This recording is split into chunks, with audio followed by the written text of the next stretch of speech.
Hello, friends. Welcome once again to the Perfect Bound Podcast. This is a podcast all about anything and everything comic books and comics related, brought to you by the Panel Jumper and Comic Extension. My name is Ben. With me, as always, is Cole Hornaday. Hey, Ben. Hey, Cole. Chris Casso. Hello. And, of course, Nicole Lamb. Hello. How is everybody this fine evening? It's A okay. little muggy, but It's we're muggy. okay. We're getting by. The smoke came back. The smoke has returned. Yeah. Not as bad. Yep. I am admiring Nicole's hair. It's the perfect light from the center of the table. It's Yeah. perfect light from the center of the table. So, and how it fades Is out. it like kind of ethereal right now? Yeah. Well, you darling, you are ethereal. Yes. Oh, Thank I you. just killed that moment all didn't I? I was trying to do like a celestial Madonna thing, and then Madonna, that meant Madonna, silence, Madonna. silence. So it didn't really help. I wasn't helping. You look pretty. Your hair looks Thank you. great. Yes. Thanks. What color are you going to shift to next? Purple. You stick with purple? It's a lot of work to change colors. Is it? Just like in Scott Pilgrim, she changes her hair all the Yeah. time. It's not that easy. But that's movie magic, though. Do you have to... I need movie magic. I know nothing about changing hair colors. Do you have to bleach it first before you change it to a different color? Yes. So it's like putting a layer of primer on a wall before. Pretty you much, change it. yeah. Yeah, absolutely. It is just like that. Yes. Exactly like that. It's exactly like that. And you But put a see- lot of work into the eyebrows, too. Yeah, I was yeah. gonna say, I have to Nicole paint goes all those the way. on every day, so Yeah. sometimes I don't. Yeah. Well, thanks for joining me in Makeup Corner, guys. Today Absolutely. on the It's a good one. the hair podcast. Fashionistas. Alrighty. Hey, Chris Cassell, we got a bunch of cards about a bunch of different cons coming up. You want to tell us what's happening? Yeah, there's a con for every day now. every Coming up soon here is RenCon, September 15th through 16th. And you can check out information on facebook.com/rentoncomiccon or just rentoncomiccon.com. And that one's fairly new. We've not done that one. Is this their first year? Is this for RenCon's don't first? I think think it it's like is, their no. third or Yeah, I something think like third that. sounds like right. They're a few in. And then let's see, I'm trying to go in order here. Here we go. Okay. Bellingham Comic-Con is coming up. That's going to be October 20th. We are selling tickets for that. They have special guest Stefano Guadiano. Hey, we know that guy. Hey, that guy. Mortat, Bob Smith, Randy Emberlin, Rick Hoberg, Roger Sweet, and a lot of other humans. And you can find out more information about that BellinghamComicCon.com. And then we've got GeekGirlCon, and that is coming up October 27th and 28th. We are also selling tickets for that as well. And you can find more information at geekgirlcon.com. And I never know who they have there. They never have information. They don't really They know update. It's up a until the mystery. last minute. Yeah, well, and their website, I've mentioned it to them. It's difficult to navigate. I think really they do should some go this STEM year. stuff. They usually do science Yes, things. they have a lot of of science kid-friendly reps. things. I know that. So, yeah. And then finally, I've got the Jet City Comic Con, and this is for Tacoma, November 3rd and 4th. And they've got Ben Templesmith of 30 Days of Night, Peter Bagg of Hate, Chris Roberson of iZombie, Matthew Clark, and then a bunch of actors or writers that I don't know. And so that one's pretty active, and we will probably Don't be forget there. lady wrestler Melina Perez. Yes, 5-time WWE Women's Champion. I don't know. I haven't watched wrestling in 15 years. Is Steve Austin still doing stuff? You Probably should not. You should watch the Netflix show Glow, though. That's I've a heard delight. many good things about that. Yeah. Cool. So yeah, lots of cons. We'll be going to some of them. We'll be selling tickets to others. So feel free to check in. Speaking of cons, Rose City Comic Con just happened this last weekend as you're listening to this, on September 7th through the 9th. But something that caught my attention was that Oni Press was celebrating their 20th anniversary there. And I one of the few titles that I followed from beginning to end is an Oni Press book, which was Letter 44. Oh, yeah. Recommended by my friends here at Comic Extension. But, yeah, so happy 20th birthday, Oni. Am I misremembering, or was Oni Press originated by Kevin Smith? Or at least didn't he have a hand in establishing it? Or am I just remembering that there was a Jay and Silent Bob comic book out of Oni? Yes. Probably. Oh, it was? Okay. I did a whole thing about Oni's origins like a year or two back, and I forgot every single bit of Okay. it. Yeah. So, That's but that doesn't sound like a part of it. okay. So yes. All right. I for some reason remember him being associated with it, and maybe that's all it is. It could just be because he always has his hands in a lot of honeypots, right? When it comes to business ventures Yeah. and stuff. So it was probably just a Not as much honey these days. He's lost weight. That's true. That's true. Agave, no. It's on the He's looking good. glycemic index. He lost like 51 pounds. Yeah, a heart attack will do that to you. Yeah. I heard, or I get the feeling that if Kevin Smith started a comic book publishing company, we probably wouldn't be able to say the name of it on the air. Probably not. He's got his own comic store, and it's safe enough. Yeah. He can be safe for TV. Also, we He's a probably family guy. couldn't He's a count dad. on one freaking deadline. Period. Oh yeah, is he notorious for missing deadlines? He's a stoner. and done. Hashtag not all stoners, Cole. Some stoners can meet deadlines. I'd like to meet one. Email Cole at. Email Cole at. If you're an angry stoner, if you feel like If you're a emailing deadline, If you're an angry stoner, we then want to talk to you. you shouldn't be able to exist if you're an angry stoner. It seems like a contradiction in terms, bit. doesn't it? But they're out there. All right, let's move on, friends. No, we're having fun We're with this everywhere subject. but comics today. Let's move it back to comics. Fox has pulled their Buffy license from Dark Horse. And every time I see something like this, I'm like, ooh, what's Fox going to do? Are they starting their own? They're not just going to, I don't think they're going to sell it to some other publishing company. There's talk they're of doing their own a thing. Buffy reboot of Yeah. some nature Yeah. as a television program. Because you figure it's been over 20 years Yes, it since the has, show yeah. originally aired. It's like late 90s. And all the folks that grew up watching the show are, have families of their own now. They even had kids in high school who, would be looking for something like that. I'm really curious what they do with it. I would love to see the world of Buffy, what if they draw material from the ongoing series from Dark Horse, which I didn't keep up with, but I really did enjoy the first couple of seasons because they explored ideas they couldn't in the TV series, but the Slayer army and things like that were I thought were really a fascinating and logical extension of what the stories were as seeded through the TV series. And I loved the TV series. Firefly has already left Dark Horse and is picked up by Boom. Oh, really? Yep. So and I'm ordering it right now, so it's going to be out in a couple months. So they're probably just holding on to the Buffy to whoever it's going to, which is probably Boom or IDW or something.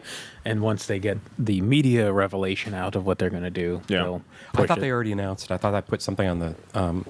Well, 20th Century Facebook Fox page. has been working on a Buffy reboot, they're saying. Yeah. And with Whedon, and set to feature an African-American actress in the title role. I learned some sad news a couple months ago.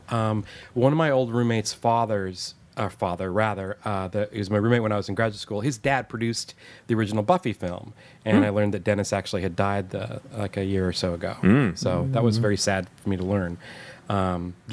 He helped get that original Buffy film off the ground. It's entirely different than what Whedon wanted to do with the story, but I still think it's pretty cool to go back and revisit what that film was, and then look at what the TV series became. So, Yeah, I like the movie. You get Pee Wee Herman. yeah, and that excruciating death scene that just went for days. We can do anything. Clap. Yeah. And and who's the Giles characters? Kiefer, Donald Sutherland. Yeah, Donald. Sutherland. Okay, Yeah. every time. So for the next version, it will be Kiefer. That's right. Yeah. That's It right. better be. And he'll That just would be be screaming, interesting. "We're running out of time." It's probably going to be Idris Elba the way things are going. Christy Swanson, was that the Yeah, original? Christy Swanson. And she had such a weird, rocky career, and she was not a bad actor, but she just, she did the Buffy movie. She did another film called Highway to Hell, which she's the maiden in distress who gets kidnapped by a demon and taken to hell, and her boyfriend rides a hot rod to hell to try and bring her back. It's a weird little movie, but she was always she's always a solid actor in everything she did. Well, We covered the Buffy business. Try to Today on the transition Christy that. Swanson podcast. I'm excited to go back and revisit that movie because I have not seen it. I think since it was on HBO, and I was living in a house that had HBO. Ben, we haven't had a screening party. for We a while. haven't. We should plan a screening party. Moving on, Brian Hill has announced a new Batman and the Outsiders series coming. Batman and the Outsiders. This is an explained to Ben moment. Who are the Outsiders? the group of people Batman puts together when he's tired of the Justice League. It started back in the 80s. The and JV actually, Justice League. Batman and the Outsiders was the first DC team book I ever read. It was probably the only other team book I read outside of X-Men. And it was like he got fed up with the Justice League and he put together kind of his losers squad. It was Metamorpho and Katana and Black Lightning and Quake? Or not Quake, Geoforce. Which I always thought he was just really silly.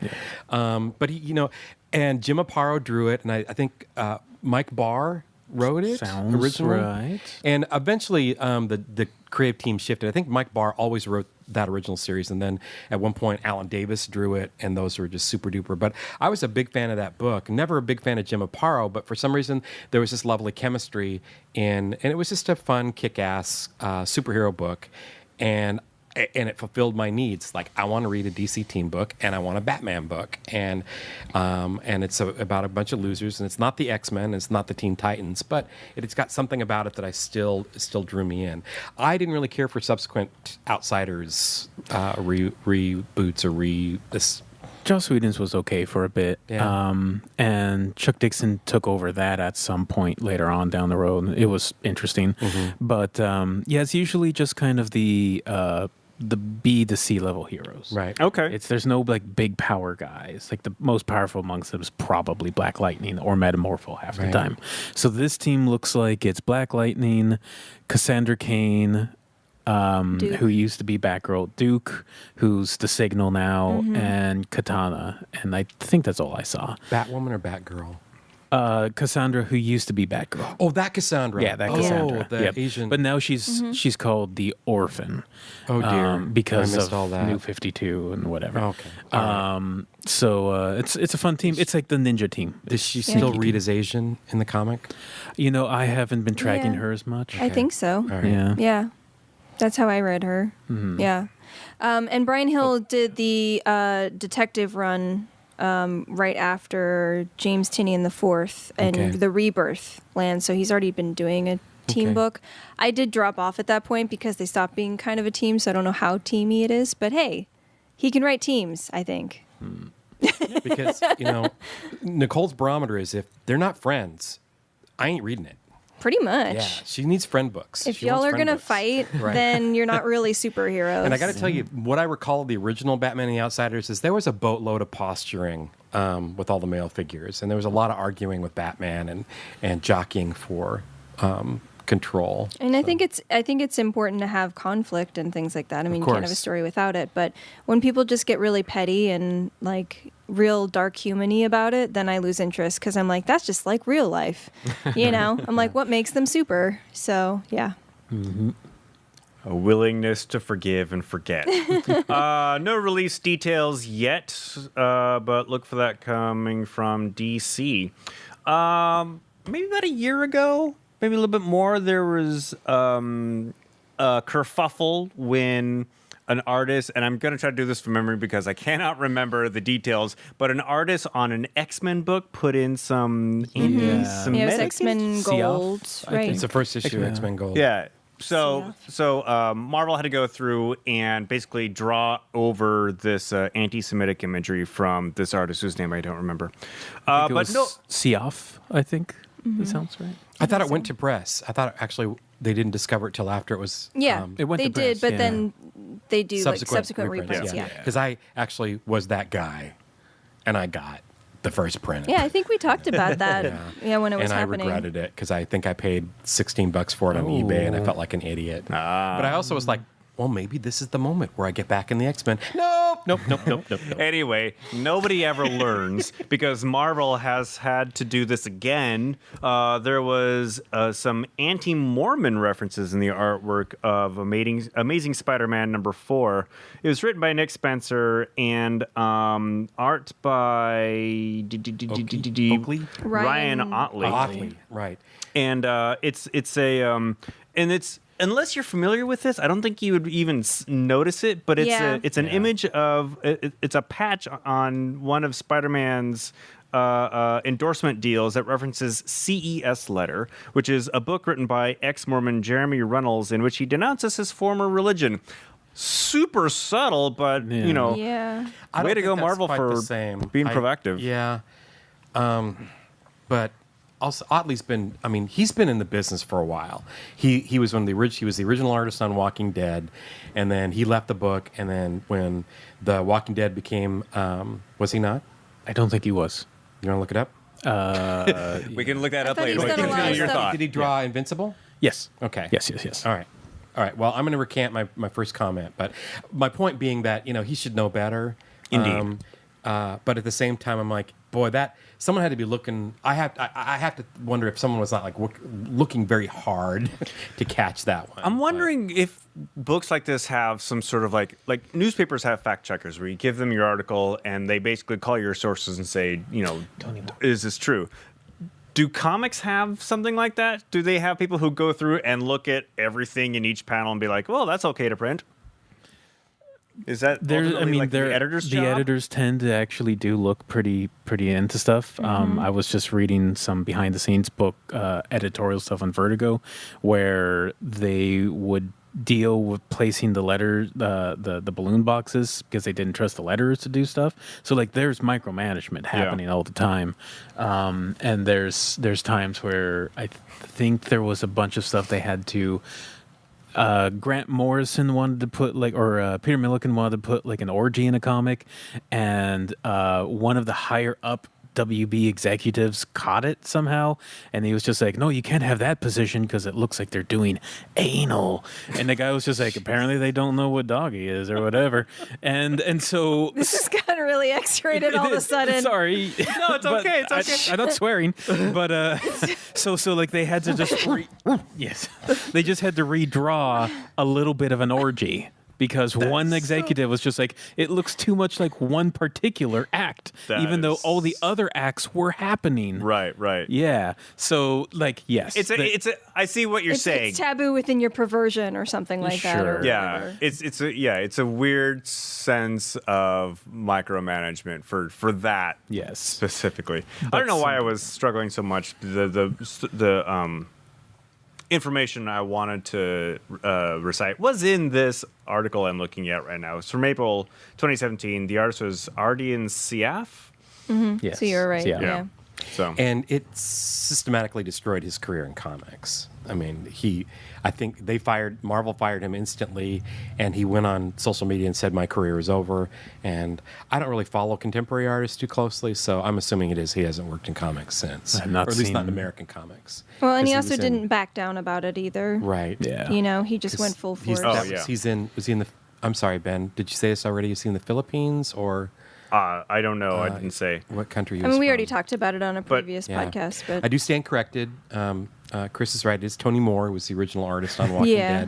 Dead, and their styles, to my mind, are similar, but also maybe it's just the Kirkman connection because Yeah. I could see that. Kirkman has a certain group of people he always goes but back Moore sued Kirkman over Walking Dead when it became, started a big time moneymaker. Right. So on the thing that I don't understand about Otley is that he didn't really have to do it, and he even came out and said that he had no animosity towards it, but Exactly. it was a reference that was in regards to a subject he's interested in and a personal decision he made in his life, and it has nothing to do with the character, the story, or Marvel. So it's like, so then why do I'm it? going to cry baloney on that. Yeah. Yeah, I don't know. Just something that could potentially get you He's under soft-headed. fire in a big publishing house seems like. It doesn't something- seem like he's going to get under fire. No. Much fire. In this one, it seems like it's just going to be like, no, don't do that again. Exactly. Yeah. All right. On to brighter news. Ms. Marvel has sold 500,000 trade paperbacks. It is one of your best sellers here, correct? Oh, yeah. Yep. It's easily one It's of a See high one. Webster Polk. He's actually in the back of the store with his Miss Marvel open in front of him. Yep. His nose buried deep within its folds. It's one of our best Marvel trade paperback sales, one of the most regular, and something we take to all the conventions and to the Scholastic Book Fair stuff that we do. Yep. So, yep. Yep. Yeah, this article is saying it's quite a feat for a title that does not have a movie or a live-action TV show tie-in. It She does have a cartoon now. Yeah. Does she? She's part of the Marvel Rising cartoon that you can catch on YouTube. Oh. And it's with Squirrel Girl, Spider-Gwen, or they call her Ghost Spider Spider. now, the Patriots, and Daisy from the Yeah. Agents of S.H.I.E.L.D. Quake. Yeah. Quake, yeah. Yeah, and then I think the Spider-Men, like Miles Morales and Peter, show up at some point. I saw it in some promo. Is it only? It's on YouTube. Yeah, you go to Marvel HQ and they have the episodes there. They're just little short snippets. I remember I saw clips of it, but I just assumed it was going to be on the Marvel Disney platform. I think it's Probably just through. will be as well. Yeah, it looks like it might. Yeah, it might be Disney XD at some point. They're going to need to fill content, so they're going to suck it all up from all their other exactly. sources. Yeah. So, yeah. But it's very cute. I actually sent leaks to Chris and my coworker Leanne about it because it had some fun moments in it. Excellent. Well, check that. I'll check it out. I did not know that it existed. Cole, one of your favorite titles, Mr. Miracle, is coming to an end. Well, it was always planned to be 12 issues. Yeah, so Tom King has been- I'm coping with that just fine. I don't know what he's going to do with the series. It's how he's going to conclude it because it's been. I don't talk about it a lot because I feel like I've said all that needs to be said on how marvelous the series is and how everybody should be reading it. But yeah, there's some heavy duty drama that keeps happening. There's still that Kirby feel to it that's marvelous. Marvelous. And his characterizations are solid and vivid. I just love these characters. I was never a super duper Mr. Miracle fan, but there was a series in the late '80s and the '90s that had some of that aspect of it. That was a spinoff from the Justice League at that time. Oh crud! I can't remember who was writing Justice League. It was The Maguire was the artist. Delano, no, not Delano. The Matthias. yes, that DeMatteis Maguire period. It was very tongue in cheek, but at the same time they knew how to do good drama and good characterization. I really enjoyed that period. So yeah, I will be sad when it's over. But I just so excited about what King does that I just look forward to the next book he starts. I think he's a smart writer. He just says, this is going to go. This is a limited course story. And what's the matter, Ben? Nothing. Keep going. Oh, can you hear me? Yeah. Am I talking too much? Nope. You want me to talk some more? Nope. I'm just vamping at this point, pal, because you're making faces. I am making faces, but we don't need to discuss why I'm making those faces. Continue your thought, please. Rolling. No, I'm good. Okay, well, I just want to... Okay. I did want to ask about the PTSD series. What is that called? Heroes in Crisis. Is that out yet? No, it comes out in about 2 weeks. Okay. Yeah. So I'm already looking forward to that, and I'm coping with my grief and loss over Mr. Miracle because I'm looking forward to this other series. I would just want to read the solicitation for the final Mr. Miracle issue from CBR.com. It says, "It'll be a miracle if you can get through this mind-bending conclusion with your sanity intact." And then there goes on to be more, but We've never heard that in comics before. ever. I don't want to read the entire thing because who knows? Maybe some of our readers aren't quite up to speed on the entire title. So, Well, Be prepared for some soul-shattering sadness. Yeah, it's building up to something really scary. Yes. Actually. Just keep my love story, the manga, handy because it will fill your soul with joy when you feel empty. there's a trio of Venom movies coming out starring Tom Hardy in the titular role. Tom Hardy, Mr. Mad Max himself, also Bane from The Dark Knight Rises. But Venom. Now, I saw on some poster online was basically just had a thought that Venom without Spider-Man is basically just a straight-up monster movie. Would you consider that to be true? Yeah, I mean, it's an alien sci-fi monster movie. Yeah. Yeah. When I actually think going the horror route would be good. It'd be interesting. A squishy parasite gets into him and he goes kill people. Yeah. There you go. You think it's a monster? It's a monster anti-hero. So it's just at least that's how. Because Venom has survived on the stands without Spider-Man for years, and had his own stories, and he's also permutated left and right, and up and down. And has he always been Brock? No. For a while he was Flash Thompson, and then for a while he was like a creepy mobster Okay. who abused it, and then it went Right. back to Ida Brock Okay. recently. So now it's Brock. Okay. But for at least a 4 to 5 year chunk, maybe more, he was Flash Thompson. And because they did a thing where Flash Thompson, who used to be Peter Parker's bully, lost his legs in service to the country, and so they gave him the Venom symbiote, the government did, and he can kind of regrow usable legs to go and be a super soldier. And so that was the take for a while. Right. You know? Was that the Rick Remender stuff? Yes. Okay. Yeah. Yeah.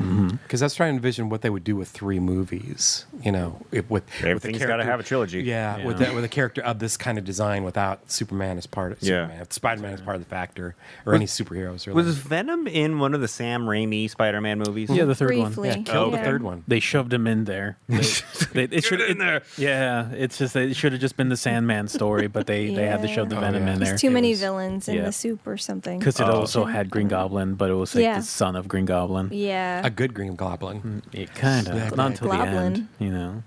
Spoilers. Anyway, Venom opens in theaters October 5th. Did you see spoilers for the Raimi movie? Sorry, guys. It's been 15 years, but I don't want to spoil it. Maybe somebody's not Don't seen- ruin that dancing scene. That's right. It's in the streets.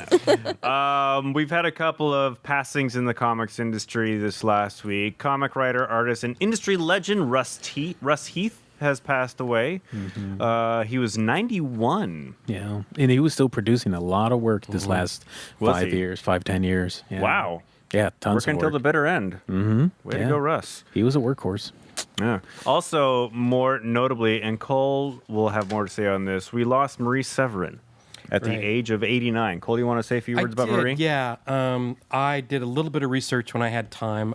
She's a person who's always kind of fascinated me because her career spans from the early days at EC. Let me just read the blurb from the back of this book. She colored Marie Severin colored the horror, science fiction, and war comics of the legendary EC line. She spent 30 years working for Marvel Comics, doing everything from production to coloring to penciling and inking to art direction. The characters she is remembered for include the Incredible Hulk, Submariner, Doctor Strange, the Cat, as well as Kull the Conqueror, which she drew with her brother John Severin, who's also a legend from the Silver Age of comics.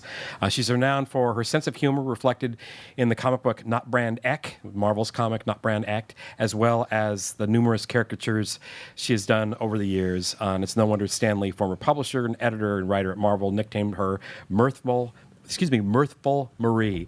And I actually dug up a couple of interviews with her because, you got to figure she was one of the few professional women in the comic book industry going back to the post-World War II period to the present. And I wanted to kind of get some insight of what that was like for her. And there was a really good interview that I found, a brief interview in the Comic Book Artist, and it's in volume. It's reprinted in volume 2 of Comic Book Artist. But also, there's this entire book that's devoted to her from Tomorrow's Publishing called Marie Severin, The Mirthful Mistress of Comics, written by Dewey Castle and Aaron Sultan. I'm still paging through it, but it's marvelous. But let me just read a couple of quotes here, and we can move on. The interviewer from Comic Book Artist asked her about what it was like to be one of the few women working in the comic book industry back then, and she said, "If I was a women's libber before if I was a women's libber before it was in fashion, I would have been slapped down so fast you wouldn't see me for dust." And the interviewer says, "You have a feistiness about you," she said, "when it is necessary." And he said, "You stood your own." "Not most of the time. Remember, I wasn't really that interested in the subject matter for the most part. I could do it, give me anything and I'll try. It was obviously geared to boys, and some of the stuff you have fun drawing, but after a while it's exhausting to think that way all the time." And quotes, laughter. "I don't want to kick every car that I pass," laughter. "I'm not Kirby. I can do a panel or two like Kirby, but to do it every day would be exhausting. Who needs it?" Can't all be Kirby. Can't all be Kirby, but she did her own thing, which is something I really admire. And back in 2016, I went down and saw and had the great good fortune of going through the EC Comics exhibit they had at the University of Oregon. And there was a taped interview that was looping of her there. But one of the things that I didn't know anything about was that she was a caricaturist, and she drew tons of caricatures of the people she worked with at EC and at Marvel. And they were all on the wall, and I didn't take photographs of them, and I wish I had, because there was one in particular that really struck me. It's actually in this book, and I scanned it, and I put it up on my Facebook page this last week. Fantastic. And what I didn't anticipate was the response I was going to get from the women who saw it, because I remember it being really profound, and I gawped at it for quite some time. It's I don't know if you can see it on the camera, but it's a picture. You can't even see Marie in this cartoon, and it's a caricature of EC illustrator Jack Kamen, and he has her cornered, and the word bubble says, "Did you ever hear the one?" And all you can see of Marie is her hand, one hand clawing literally the wallpaper, and the other one grappling like a claw in the air. So the image is supposed to be she's cornered and by this guy, and she can't escape him. But me being a privileged white heteronormative male, I didn't immediately read it as being rapey, and that's the way it was seen by a lot of the women who saw it on my Facebook page. And we had a good discussion about triggering images, and I'd actually flat out asked, "Do you want me to take it down? Is this inappropriate?" And one woman said, "No, let's leave it up. Just put a trigger warning on it." And I'm like, and then I started thinking about how powerful this woman must have been in this boys' club for as long as she was, to do her own thing, to be as forthright and creative as she was, and frankly to endure that crap. It's kind of amazing. So I do recommend getting this book and learning more about her. All right. Did you say what the title was officially? Yeah, it's called Marie Severin, The Mirthful Mistress of Comics. Okay, it's just from to make Tomorrow's. Sure. It was published back in 2012, but these I imagine these books are plentiful. I borrowed this from our dear friend Tom Stewart. Cool. Thank you, Tom.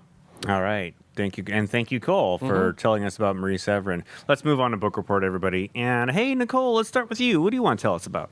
So, since it's timely, I figured I would talk about the Marvel Rising Miss Marvel and Squirrel Girl event, I guess I should call it. It's a series of one-shots. It started with Marvel Rising Alpha, then it went into Marvel Rising Squirrel Girl and Miss Marvel, and then Marvel Rising Miss Marvel and Squirrel Girl flipped it, and then there's going to be a Marvel Rising Omega.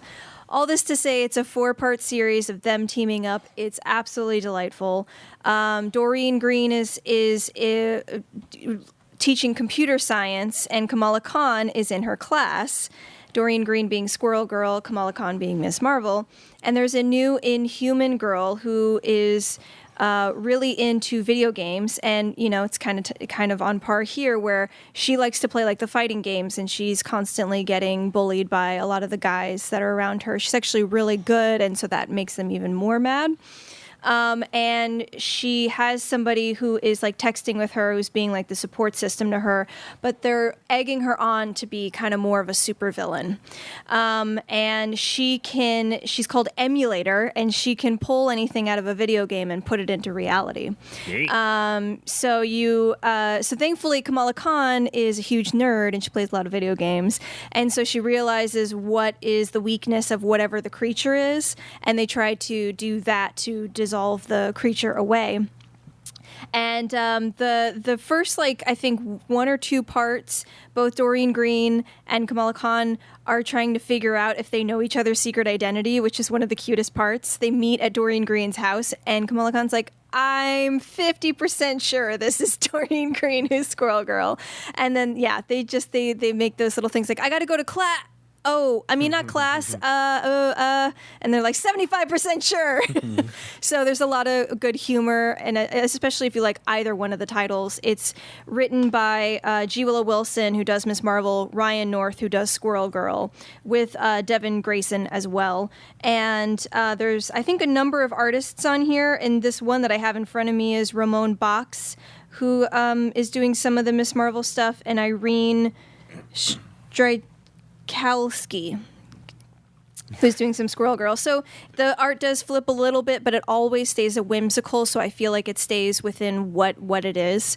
There will be a trade of this, which is the easiest way to collect it, and I definitely recommend waiting for that. If you hear this and it sounds interesting to you, I think it's all age friendly. It is rated teen technically, but I think so is Miss Marvel, and we do give that to younger folks as well. So this is a very good, lighthearted superhero thing that you don't really need to know much about anybody to jump into and can enjoy, though I think that it does add to it a little bit if you at least have some grounding of who each character is. You could always watch the Marvel HD, cartoon or HQ, and fall in love with them like I am. So cool. All right. Ms. Marvel and Squirrel Girl. Thank you, Nicole. Chris Cassell, what do you got for us? I read a manga. Surprise! It is, I'm going to butcher a whole bunch of words here. Otherworldly Izakaya Nobu is the name of the title. Published by Udon, which is interesting. I don't get too much manga from Udon because they usually just do Street Fighter comics. Yep. It is based on an original story by Natsuya Semikawa, and the manga is adapted by Virginia Nitohue, and character design by Kururi. I'm just going to read the summary real quick because it does it better than I can describe it. A Japanese-style pub called Nobu exists in the back alley of the fictional medieval European city of Aitarok. Its customers, a pair of slacker soldiers, a spoiled heiress, an uptight tax collector, and more. When the citizens of the strange world sit down to enjoy some unfamiliar Japanese cuisine, their troubles simply melt away.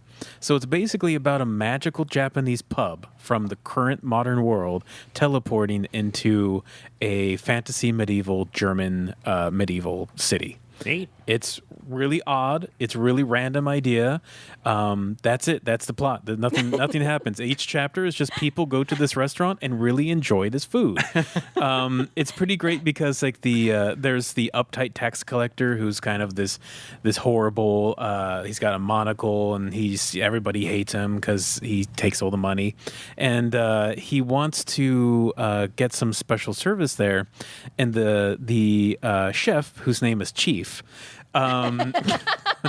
is out getting some supplies, and so the serving girl is the one that's he's like, oh yeah, make me that pasta, or just noodles, and she's gonna make basically just normal Italian pasta, which he's never had in this time period, and so he eats it. And he literally has his mind blown. Like the panel turns into this cosmic scene where he's like, "This is life, the universe, the answer to everything." And he's being surrounded by angel cherubs, and he's like, "This is the manifestation of agape, of the God's love for humankind on Earth." It's like a Ratatouille moment. Kind of, yeah, exactly. So it's very enchanting, and he's just like, "I'm gonna go change my life and quit this job that everybody hates and go find my mama and papa in the countryside." And so it's just like stuff like that. It's just cute little stories. People are giggling at him. Unbeknownst to him, he has a big. He's got a big ketchup smear all over his face. Yeah. So yeah, it's another cookbook. It's just a fun, cute little concept, and it's $13, good price. I got a lot out of it. Cool. So yes. All right. Thank you, Chris. And finally, Cole Hornaday, what do you got for us? I read Howie Chaykin's Hey Kids comics from Image. It's first issue, and I think it's going to be a miniseries.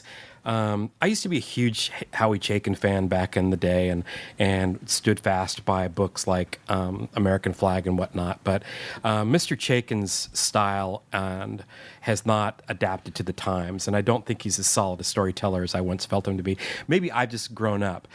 This is a really intriguing comic for a couple of reasons, but it also fails pretty badly. It's kind of a pastiche of the history of Marvel and DC Comics, and it even opens with a sequence set in 1967 where someone who bears a striking resemblance to Jerry Siegel is standing outside in the opening of a Broadway musical called Powerhouse, and Powerhouse is the superhero character that this publishing company, Apex Comics, publishes. So in reading this, fortunately, because I've kind of fallen into the role of comic book historian, I know what threads they're pulling this from. And I know this moment that they open the comic book with Harlan Ellison referenced in an article on Siegel and Schuster in Playboy magazine in the 80s, where I think it was Jerry Siegel who was standing outside the Broadway opening of It's a Bird, It's a Play, and It's Superman, and couldn't afford to get in because, he had no money in his pocket for a ticket for a Broadway show about a character he created. So, and this book hops around in time. Chaikin's artwork is, I think, always solid. His characterizations are super duper flat, and this is, and he also is mad for dialogue, but not characterization. So there's a lot of very confusing moments where, I'm gonna hold this up to the camera, hopefully you guys can see it. There's a lot of crossing over of word bubbles, and after a certain point, you're not certain who's talking because the dialogue is so flat and the characterization is so flat, so you don't know who to attribute to. And that's really frustrating. The other thing is, like, I had to, I'm halfway through it, and I'm going, okay, why? Why are we telling this story? Why are we telling this pastiche of history? And what's the point? And I think what he's doing is he's trying to fabricate, loosely based on history, his own meta-universe, which sadly Rick Veitch already did a lot better with his Max Immortal stories back in the 80s, where he gives you the origin of Superman through these parodic versions of Siegel and Schuster, and then goes into this Superman analog that's very, very vicious. I think that's what he's doing. I think that's what Chaikin might ultimately want to do here, because this powerhouse character was from a series of miniseries he did that was his own superhero analog back in the 90s, in the 80s. That sounds 90s. Power and Glory, Hope and Glory, Power and Glory. I feel that's the 90s. Yeah. And frankly, I got bored with it. So I'm going to give this a try. I'm not hopeful. I want to see what he's doing. I want to see what he's doing with history, and if he's trying to rewrite something, if he's trying to actually create his own universe, because I'm all about supporting someone if they're going to explore that.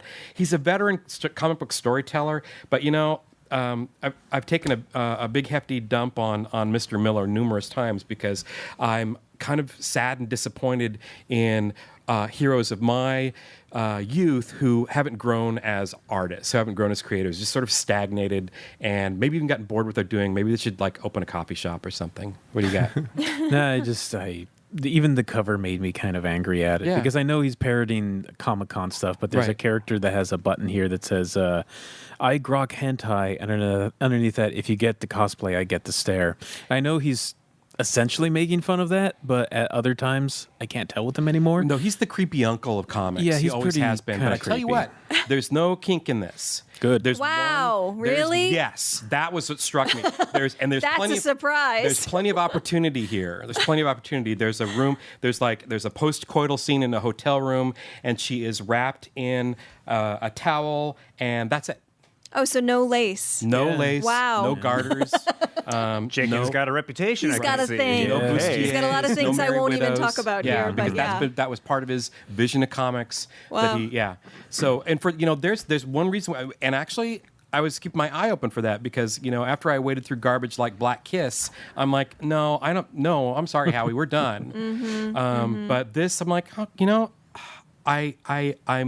I'm frustrated by some things, but I'm also intrigued by this little seeds of hope that it could actually do something interesting. So I'm going to keep following it.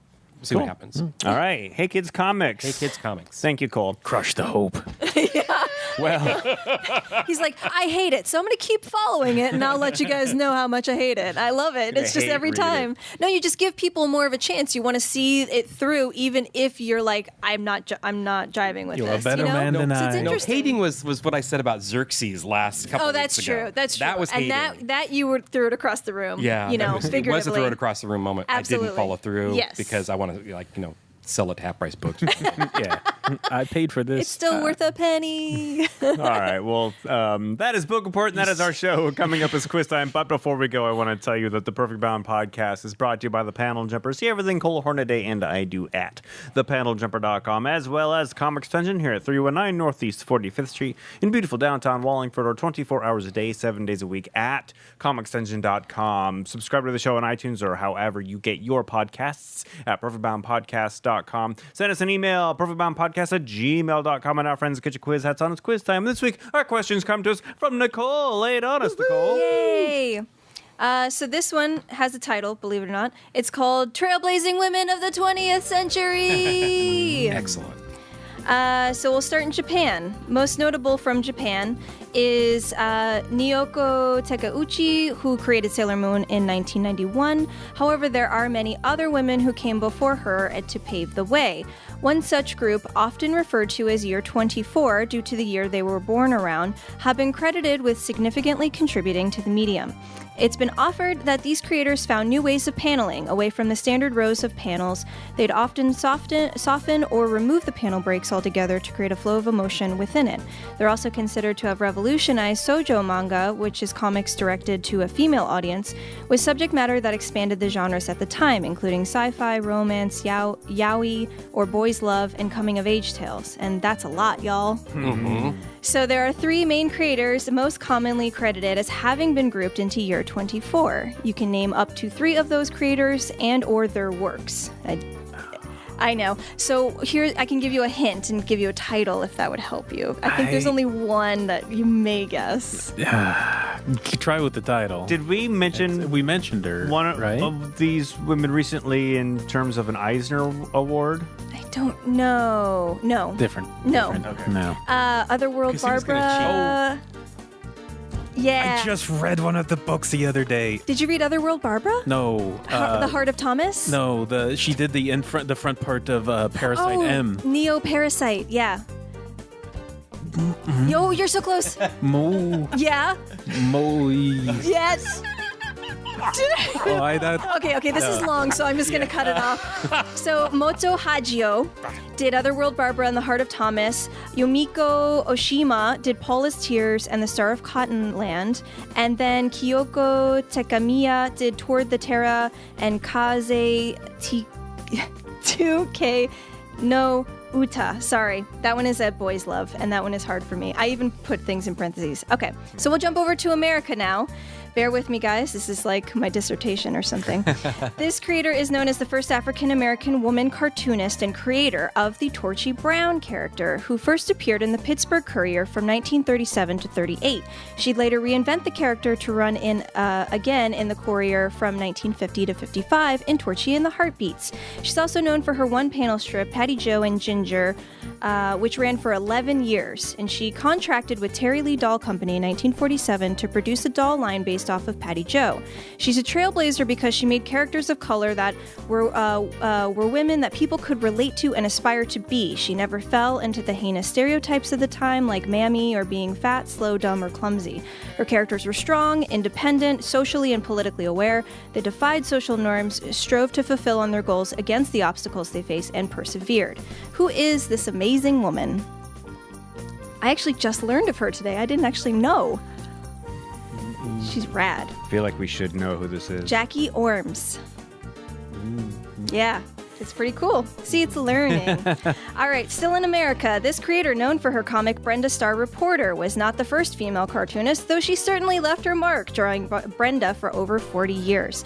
Elbowing her way into the industry through rejection after rejection, she used a masculine name from her birth name, Dahlia, as one way to work around the sexism of her time. Her character, Brenda, was a traveling and adventuring journalist who broke stories and pushed for better assignments. She was one who knew her own worth. She stood out from the crowd from other women depicted in comics, being self-sufficient and always solving her own problems and looking dang good to boot.